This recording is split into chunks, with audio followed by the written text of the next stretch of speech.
आदाब नाज़रीन, खबरनामे में आपका इस्तकबाल है। मैं हूं साइमा खान। सबसे पहले नजर हेडलाइंस पर। वज़ीर आज़म ने कौम के नाम अपने पैगाम में भारतीय फौज की बहादुरी और हौसले को किया सलाम। कहा कि पाकिस्तान से अब मुज़ाकरात सिर्फ दहशतगर्दी और POK पर। दहशतगर्दी के खिलाफ भारत की जंग रहेगी जारी।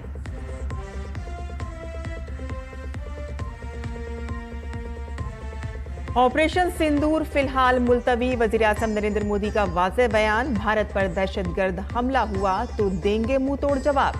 भारत नहीं बर्दाश्त करेगा एटमी ब्लैकमेलिंग।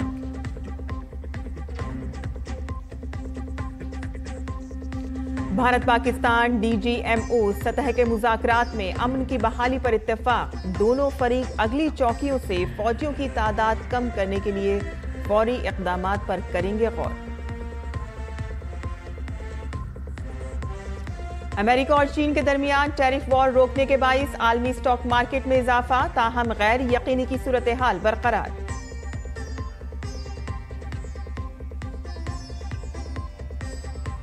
और इंडियन प्रीमियर लीग के बकिया मैचेस 17 मई से दोबारा होंगे शुरू। ऑपरेशन सिंदूर के बाइस रोकना पड़ा तो टूर्नामेंट 3 जून को खेला जाएगा फाइनल मैच।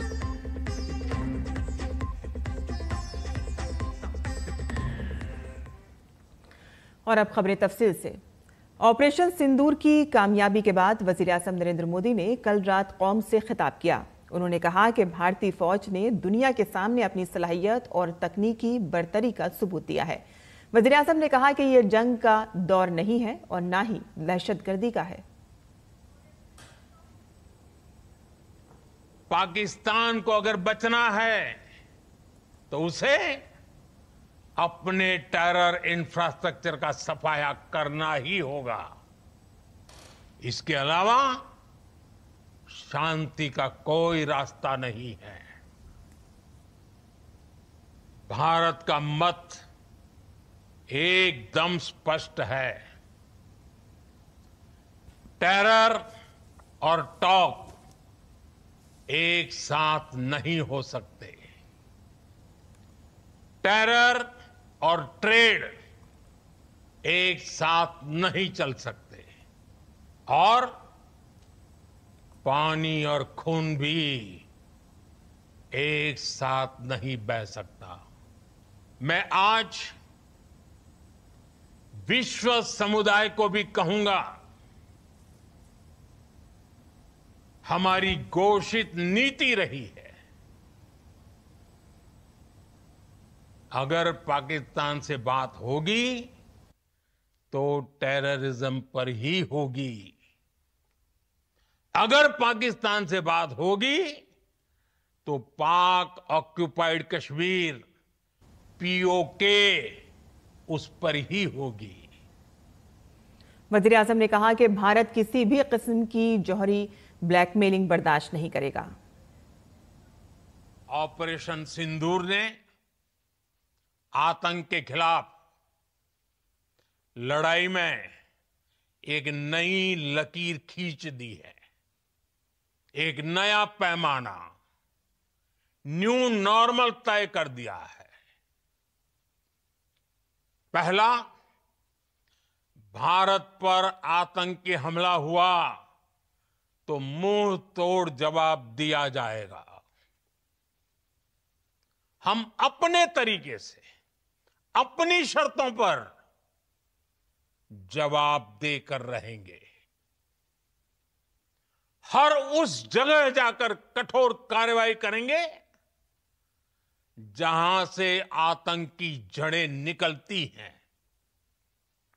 दूसरा, कोई भी न्यूक्लियर ब्लैकमेल भारत नहीं सहेगा। न्यूक्लियर ब्लैकमेल की आड़ में पनप रहे आतंकी ठिकानों पर भारत सटीक और निर्णायक प्रहार करेगा। तीसरा, हम आतंक की सरपरस्त सरकार और आतंक के आकाओं को अलग अलग नहीं देखेंगे। वज़ीर-ए-आज़म ने कहा कि पाकिस्तान खुलकर दहशतगर्दों की हिमायत करता नजर आया और जनाजे में पाकिस्तानी फौज के आला हुकाम मौजूद थे। वज़ीर-ए-आज़म ने कहा कि फिलहाल कार्रवाई सिर्फ मुलतवी हुई है, रुकी नहीं है। बुरी तरह पीटने के बाद इसी मजबूरी में 10 मई की दोपहर को पाकिस्तानी सेना ने हमारे डीजीएमओ को संपर्क किया। तब तक हम आतंकवाद के इंफ्रास्ट्रक्चर को बड़े पैमाने पर तबाह कर चुके थे। आतंकियों को मौत के घाट उतार दिया गया था। पाकिस्तान के सीने में बसाए गए आतंक के अड्डों को हमने खंडहर बना दिया था। इसलिए जब पाकिस्तान की तरफ से गुहार लगाई गई, पाकिस्तान की तरफ से जब ये कहा गया कि उसकी ओर से आगे कोई आतंकी गतिविधि और सैन्य दुस्साहस नहीं दिखाया जाएगा, तो भारत ने भी उस पर विचार किया। और मैं फिर दोहरा रहा हूं, हमने पाकिस्तान के आतंकी और सैन्य ठिकानों पर अपनी जवाबी कार्रवाई को अभी सिर्फ स्थगित किया है। आने वाले दिनों में हम पाकिस्तान के हर कदम को इस कसौटी पर मापेंगे कि वो क्या रवैया अपनाता है। वज़ीर-ए-आज़म ने कहा कि दहशतगर्दों के ठिकानों पर भारतीय अफवाज के दुरुस्त हमलों की वजह से पाकिस्तान में आज़ाद घूमने वाले दहशतगर्दों का एक ही झटके में सफाया हो गया। उन्होंने कहा कि made in India air defence के सामने पाकिस्तानी हथियार तिनकों की तरह बिखर गए। पाकिस्तान ने हमारे स्कूलों, कॉलेजों को, गुरुद्वारों को, मंदिरों को, सामान्य नागरिकों के घरों को निशाना बनाया।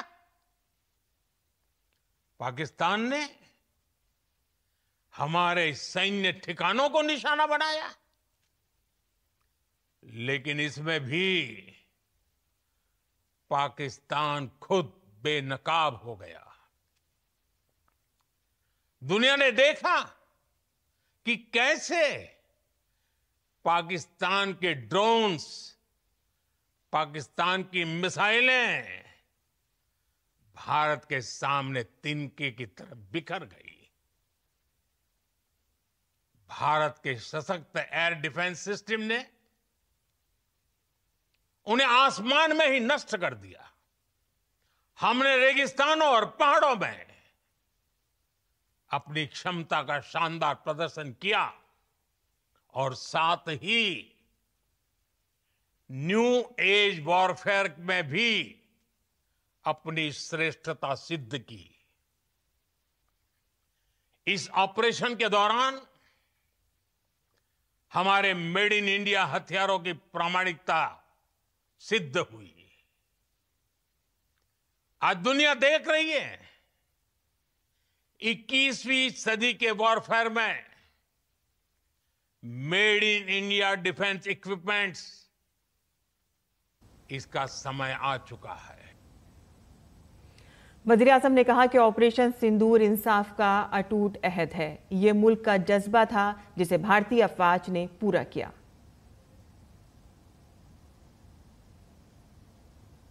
जब पाकिस्तान में आतंक के अड्डों पर भारत की मिसाइलों ने हमला बोला, भारत के ड्रोन्स ने हमला बोला, तो आतंकी संगठनों की इमारतें ही नहीं बल्कि उनका हौसला भी थर्रा गया। बहावलपुर और मुरिद के जैसे आतंकी ठिकाने एक प्रकार से ग्लोबल टेररिज्म की यूनिवर्सिटीज रही है। दुनिया में कहीं पर भी जो बड़े आतंकी हमले हुए हैं, चाहे 9/11 हो, चाहे लंदन ट्यूब बॉम्बिंग हो, या भारत में दशकों से जो बड़े बड़े आतंकी हमले हुए हैं, उन सब के तार कहीं ना कहीं आतंक के इन्हीं ठिकानों से जुड़ते रहे हैं। आतंकियों ने हमारी बहनों का सिंदूर उजाड़ा था, इसलिए भारत ने आतंक के ये हेडक्वार्टर्स उजाड़ दिए। भारत के इन हमलों में 100 से अधिक खूंखार आतंकवादियों को मौत के घाट उतारा गया है। वजीर दिफा राजनाथ सिंह ने वजीर आजम के कौम से खिताब में कही गई बात पर रद्द-ए-अमल जाहिर किया। वजीर दिफा ने कहा कि वजीर आजम ने दहशतगर्दी के खिलाफ भारत की पॉलिसी को पूरी दुनिया के सामने बड़ी वजाहत और मजबूती के साथ रखा है। वजीर आजम ने यह भी वाज़ेह किया कि अगर मुस्तकबिल में पाकिस्तान के साथ कभी बात हुई तो वो सिर्फ दहशतगर्दी और POK पर होगी। राजनाथ सिंह ने कहा कि वजीर आजम ने ऑपरेशन सिंदूर के दौरान भारतीय अफवाज की बहादुरी की भी खुलकर तारीफ की है। वजीर दिफा ने मजबूत क़यादत पर वजीर आजम का शुक्रिया अदा किया।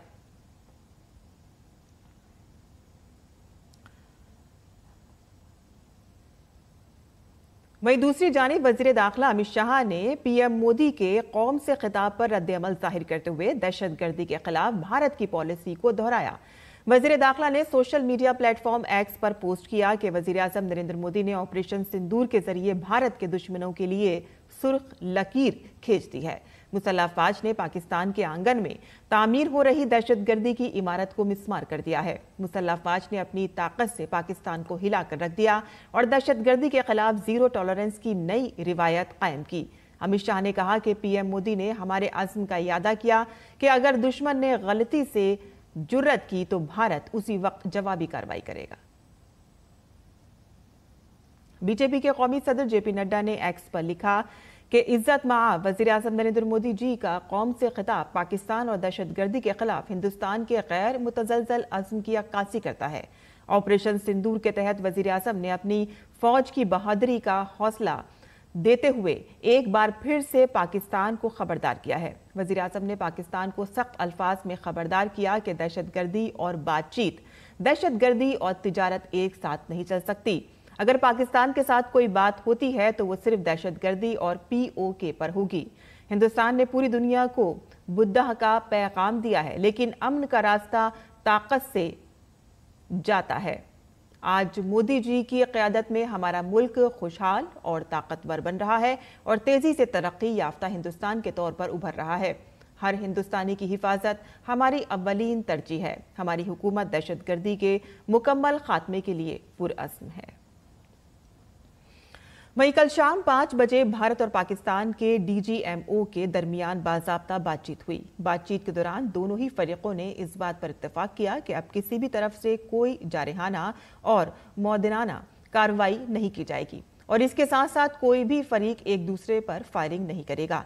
भारत और पाकिस्तान के DGMOs ने इस बात पर भी इत्तेफाक किया कि अब दोनों एतराफ की फौजें आगे वाले इलाकों से अपनी तादाद कम करने के लिए फौरी इक़दामात पर गौर करेंगी।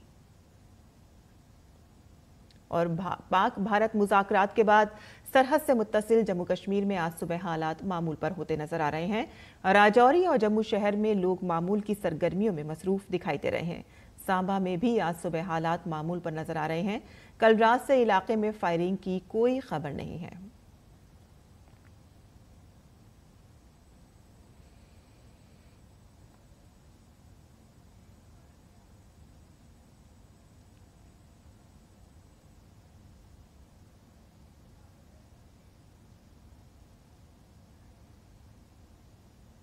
वहीं जम्मू कश्मीर हुकूमत ने जम्मू कश्मीर डिवीजन के गैर सरहदी अजला में आज से स्कूल और कॉलेज दोबारा खोलने का फैसला किया है। रियासती वजीर तालीम सक्सेना ओटियो ने कहा, एक सोशल मीडिया पोस्ट में इसका ऐलान किया। ये फैसला सरहद पार गोलाबारी के हालिया वाकयात के बाद जमीनी सूरत हाल का जामे जायजा लेने के बाद किया गया। तलबा और अमले की हिफाजत के पेश नज़र सरहदी इलाकों में तालीमी इदारे एहतियाती तौर पर बंद रहेंगे। भारतीय जनता पार्टी ऑपरेशन सिंदूर की कामयाबी का जश्न मनाने के लिए आज से मुल्क भर में तिरंगा यात्रा निकालेगी। इस दौरान लोगों को वज़ीर-ए-आज़म नरेंद्र मोदी की मजबूत क़यादत और मुसल्लह अफ़वाज की बहादुरी के बारे में बताया जाएगा। 23 मई तक जारी रहने वाली इस यात्रा के जरिए हमवतनों में हुब्बुल वतनी और इत्तेहाद के जज्बे को बेदार करने के साथ साथ दहशतगर्दी के खिलाफ मुल्की अज़्म का इजहार किया जाएगा। ये यात्रा दही और शहरी इलाकों में बड़े पैमाने पर मुनक़िद की जाएगी, जिसमें मुसल्लह अफ़वाज के एजाज़ में मुख्तलिफ सकाफती और समाजी प्रोग्राम भी मुनक़िद किए जाएंगे। हुकूमत ने जम्मू कश्मीर के पहलगाम में 22 अप्रैल को दहशतगर्दाना हमले के जवाब में ऑपरेशन सिंदूर शुरू किया था और इस ऑपरेशन के तहत भारतीय मुसल्लह अफ़वाज ने पाकिस्तान और POK में दहशतगर्दों के 9 ठिकानों को तबाह कर दिया। इस ऑपरेशन में 100 से ज़ायद दहशतगर्द मारे गए और पाकिस्तान के कई एयरबेस तबाह हो गए। इस कार्रवाई से पाकिस्तान को भारी फौजी और माशी नुकसान उठाना पड़ा। भारत ने स्टील और एल्युमिनियम पर अमेरिकी महसूलात के जवाब में वर्ल्ड ट्रेड ऑर्गेनाइजेशन WTO के उसूलों के तहत अमेरिका पर जवाबी टैरिफ लगाने की तजवीज़ पेश की है। एक बयान में WTO ने कहा कि हिफाजती इक़दाम से हिंदुस्तान में तैयार करदा स्टील और एल्युमिनियम की मसनूआत की दरामदात पर असर पड़ेगा। बयान के मुताबिक भारत की तरफ से मुराद की मुजव्वज़ा मुअत्तली के नतीजे में अमेरिका में तैयार की जाने वाली मसनूआत पर भी इसी तरह की ड्यूटीज आयद की जाएंगी। बांग्लादेश इलेक्शन कमीशन ने शेख हसीना की अवामी लीग पार्टी का बतौर सियासी जमात रजिस्ट्रेशन मुअत्तल कर दिया है। ये जानकारी बांग्लादेश के इलेक्शन कमीशन के एक सीनियर एहलकार ने दी। ताहम अवामी लीग ने हुकूमत के इस फैसले को मुस्तरद कर दिया और इससे कबल नोबल इनाम याफ्ता मोहम्मद यूनुस की सरबराही में बांग्लादेश की उबूरी हुकूमत की काबीना ने इंसदादी दहशतगर्दी एक्ट के तहत अवामी लीग की तमाम सरगर्मियों पर पाबंदी आयद करने का फैसला किया था। अवामी लीग की सदर और उस वक्त की वज़ीर-ए-आज़म शेख हसीना को गुज़िश्ता साल 5 अगस्त को बगावत के बाद इक़्तिदार से हटा दिया गया था और वो इस वक्त जिला वतनी में हैं। अमेरिकी सदर डोनाल्ड ट्रंप 3 खलीजी ममालिक सऊदी अरब, कतर और मुत्तहदा अरब अमारात के दौरे पर हैं। आज वो अपने दौरे के पहले मरहले में रियाद पहुंच रहे हैं, जहां तक कि 2017 में वो अपनी पहली मुद्दत के दौरान उन्होंने अपना पहला गैर मुल्की दौरा भी सऊदी अरब से ही शुरू किया था। रियाद में ट्रंप सऊदी वली अहद और वज़ीर-ए-आज़म मोहम्मद बिन सलमान से मुलाकात करेंगे। 16 मई तक के दौरे के दौरान ट्रंप की खलीजी ममालिक के रहनुमाओं के साथ साथ टेक्नोलॉजीज और कारोबारी शोबों के नुमाइंदों से भी मुलाकात मुतवक्का है। सऊदी अरब ने अगले 4 सालों में अमेरिका में $600 बिलियन की सरमायाकारी का वादा किया है और इस साल के शुरू में अमेरिका से $3.5 बिलियन के हथियार खरीदने पर रजामंदी जाहिर की है। पीर को इजरायली निजात अमेरिकी यरगमाल एडन अलेक्जेंडर की रिहाई ने पूरे इजराइल में जश्न का समा बांध दिया, लेकिन गजा में हमास के ज़ेरे हिरासत दीगर यरगमालियों के लिए तशवीश बहुत से चेहरों पर आया थी। उनकी रिहाई की खबर पर खुशी का इजहार करने के लिए लोगों की बड़ी तादाद तिल अबीब से हॉस्टेज स्क्वायर पर जमा हुई। एडन अलेक्जेंडर के अहले खाना ने कहा कि वो इसे वापस लाने पर पुरजोश हैं, लेकिन दीगर यरगमालियों की रिहाई के लिए जद्दोजहद जारी रखेंगे। ख्याल किया जाता है कि इस इक़दाम से गजा में कैद बकिया 58 मकमियों की रिहाई की राह हमवार हो जाएगी। हालांकि इनमें से सिर्फ 20 के जिंदा होने की उम्मीद है। ईरान के वजीर खारजा सैयद अब्बास इराक़ची ने ब्रितानिया, फ्रांस और जर्मनी को खबरदार किया है कि तेहरान पर दोबारा पाबंदियां लगाने के लिए अक़वाम मुत्तहिदा के मैकेनिज़्म को फ़ाल करने का फैसला कशीदगी में इजाफा कर सकता है। 2015 के जौहरी मुआहदे की तौसीह करने वाली अक़वाम मुत्तहिदा की करारदाद की शराइत के तहत 3 यूरोपीय ताकतें 18 अक्टूबर से पहले ईरान के खिलाफ अक़वाम मुत्तहिदा की पाबंदियां दोबारा आयद कर सकती हैं, जिसे सिफारती हल्कों में स्नैप बैक मैकेनिज्म के नाम से जाना जाता है। और नाज़रीन, अब पेश है दिल्ली से शाया होने वाले उर्दू अखबारात का मुख्तसर जायजा।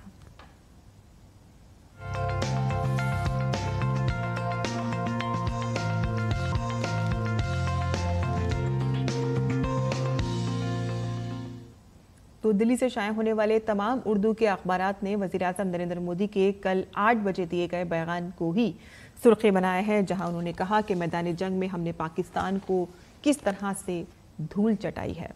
जंग में तबाही के खौफ से पाकिस्तान ने जंगबंदी की अपील की, जिसे हमने कबूल कर लिया क्योंकि हमने दहशतगर्दी के अड्डों को पहले ही नेस्तो नाबूद कर दिया था।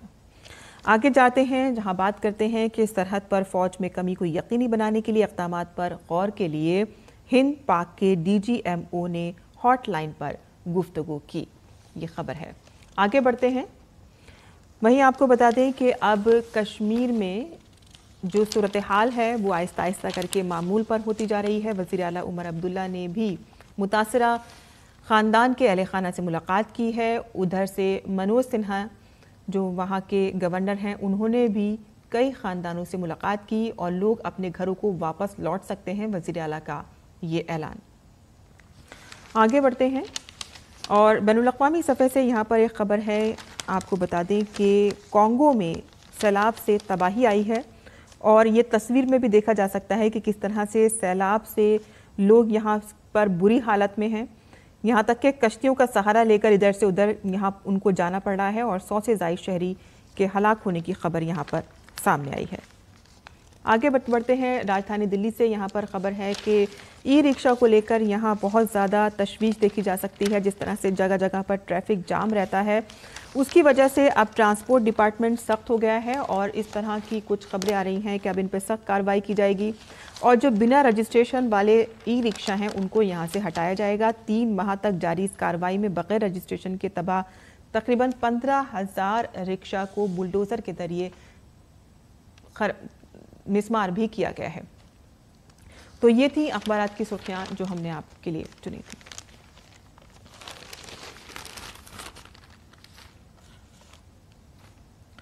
और आगे बढ़ते हैं, खेल की खबरों की बात करते हैं, जहां इंडियन प्रीमियर लीग 2025 के बकिया मैचेस 17 मई से शुरू होंगे। पाकिस्तान और भारत के दरमियान जारी कशीदगी के बायस इंडियन प्रीमियर लीग 9 मई को एक हफ्ते के लिए मुलतवी कर दी गई थी। बकिया टूर्नामेंट 6 मकामात पर खेला जाएगा। मुंतखब करदा 6 मकामात में बेंगलुरु, जयपुर, दिल्ली, लखनऊ, मुंबई और हैदराबाद शामिल हैं। मुकाबले का फाइनल 3 जून को खेला जाएगा। पहला क्वालिफायर 29 मई, एलिमिनेटर 30 मई और क्वालिफायर 2 यकम जून को खेला जाएगा। मुकाबले का फाइनल 3 जून को खेला जाएगा। पंजाब किंग्स और दिल्ली कैपिटल्स के दरमियान मैच जो 8 मई को 10 ओवर के बाद मंसूख कर दिया गया था, अब दोबारा खेला जाएगा। ये मैच 24 मई को जयपुर में खेला जाएगा। वहीं IPL का आगाज 17 मई को रॉयल चैलेंजर्स बेंगलुरु और कोलकाता नाइट राइडर्स के दरमियान मैच से होगा। यह मैच बेंगलुरु में खेला जाएगा। और अब जान लेते हैं मुल्क भर के मौसम का हाल।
और इसी के साथ ही हमारा खबरनामा यहीं ख़त्म होता है। हमारी पूरी टीम को इजाज़त दें। आदाब।